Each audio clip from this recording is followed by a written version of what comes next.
नहीं, कैसे उन्होंने कहा है माननीय उप मुख्यमंत्री श्री सम्राट चौधरी जी ने क्यों कहा है, क्या वजह है इसके पीछे।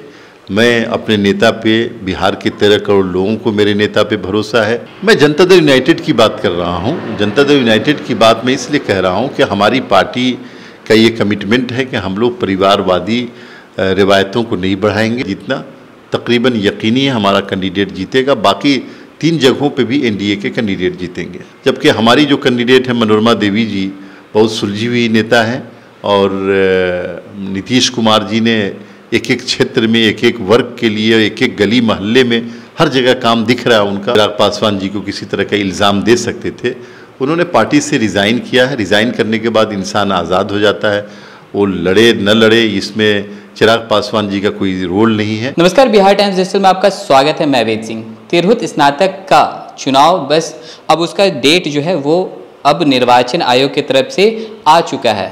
5 दिसंबर को वहाँ पर चुनाव होने को है।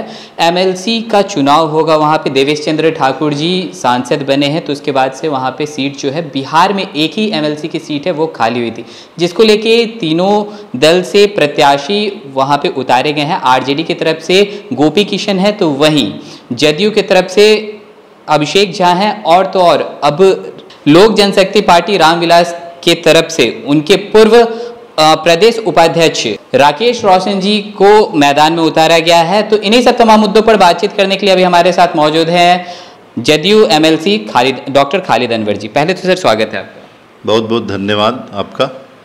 सर, तिरहुत में एमएलसी का चुनाव होने वाला है, क्या लग रहा है सर? आपकी तरफ से अभिषेक झा जी हैं, वहीं आरजेडी की तरफ से गोपी किशन जी हैं, अब चिराग पासवान जी की पार्टी में पूर्व में रहे हुए उनके प्रदेश उपाध्यक्ष भी अब मैदान में, कैसे देख रहे हैं? देखिए, ये परंपरागत तौर पे देवेश चंद्र ठाकुर जी जो माननीय सांसद हैं और पूर्व सभापति हैं, उनकी सीट रही है और हमारे नेता श्री नीतीश कुमार जी ने उनको टिकट दे करके एमपी बनाया। अब वो एमपी हो गए, इसलिए वो सीट खाली हुई है। तो हमारी पार्टी ने अभिषेक झा जी को, जो हमारे प्रवक्ता भी हैं पार्टी के और वरिष्ठ और अच्छे नेता हैं, उनको प्रत्याशी बनाया है और उनकी जीत पक्की है। इसमें किसी को शक शुबा नहीं होना चाहिए। चूँकि परंपरागत सीट है देवेश चंद्र ठाकुर जी की, वो पूरी तरह से मदद कर रहे हैं, पूरी पार्टी उनके साथ खड़ी है। तो अभिषेक झा ही जीतेंगे वहाँ पे और वो इसमें जो भी आ रहे हैं समझिए अपना टाइम बर्बाद कर रहे हैं। सर, पहले के समय में भी ऐसा देखा गया है कि जदयू के सामने जो है चिराग पासवान जी के पार्टी से कोई ना कोई उम्मीदवार उतरते थे और जदयू को खासा नुकसान पहुंचाते थे। क्या लग रहा है सर, उनके पूर्व में उनके प्रदेश उपाध्यक्ष रहे राकेश रोशन जी, तो उनसे क्या कुछ मतलब प्रभाव पड़ेगा? नहीं, देखिए, पार्टियों में कोई शख्स होता है, इसका मतलब ये नहीं कि पार्टी की जो बात कहे पार्टी उसको मान ले। और अगर वो पार्टी में रहते हुए लड़ते तो आप इस पे लोक जनशक्ति पार्टी के नेता चिराग पासवान जी को किसी तरह का इल्ज़ाम दे सकते थे। उन्होंने पार्टी से रिज़ाइन किया है। रिज़ाइन करने के बाद इंसान आज़ाद हो जाता है, वो लड़े न लड़े इसमें चिराग पासवान जी का कोई रोल नहीं है। चिराग पासवान जी हमारे कैंडिडेट के साथ हैं, एनडीए के कैंडिडेट हैं अभिषेक झा जी, उनके साथ हैं और उनका सारा वोट अभिषेक झा जी को मिलेगा, जनता दल यूनाइटेड को मिलेगा।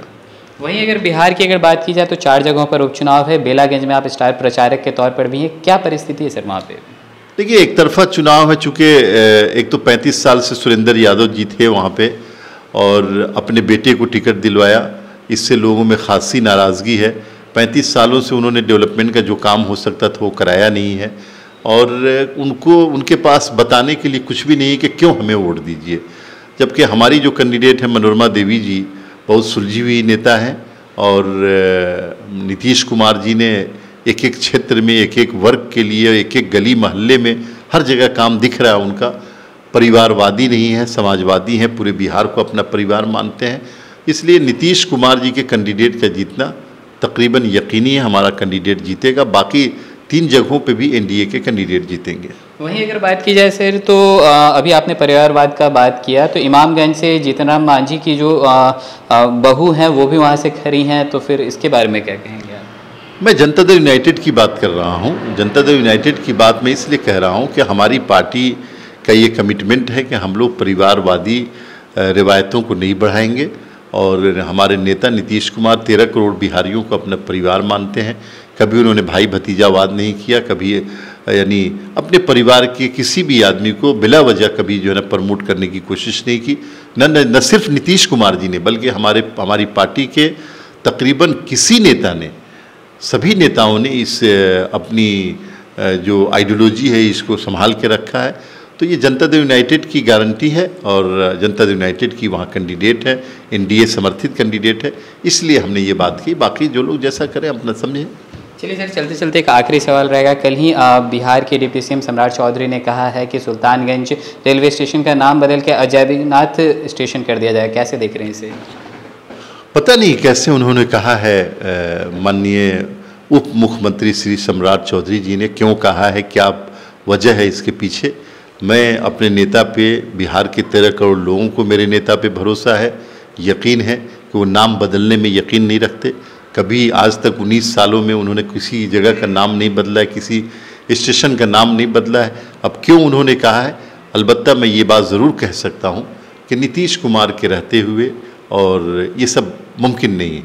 नाम वाम बदलने की जो परंपरा यूपी में होती है, वही बिहार में नहीं चलने वाला है इसे। चलिए, बहुत बहुत धन्यवाद। तो जैसे कि अभी आप सुन रहे थे, हमारे साथ मौजूद थे जदयू एमएलसी डॉक्टर खालिद अनवर, जिनका साफ तौर पर कहना था कि बिहार में 4 जगहों पर उपचुनाव होने को है, जहां पर चारों जगहों पर एनडीए के जो प्रत्याशी हैं काफ़ी मजबूत माने जा रहे हैं। तो चलिए, और भी ऐसे तमाम खबरों का सिलसिला इसी प्रकार बना रहेगा। बिहार टाइम्स डिजिटल पर अपनी प्रतिक्रिया को हमारे कमेंट बॉक्स में जरूर साझा करें। धन्यवाद।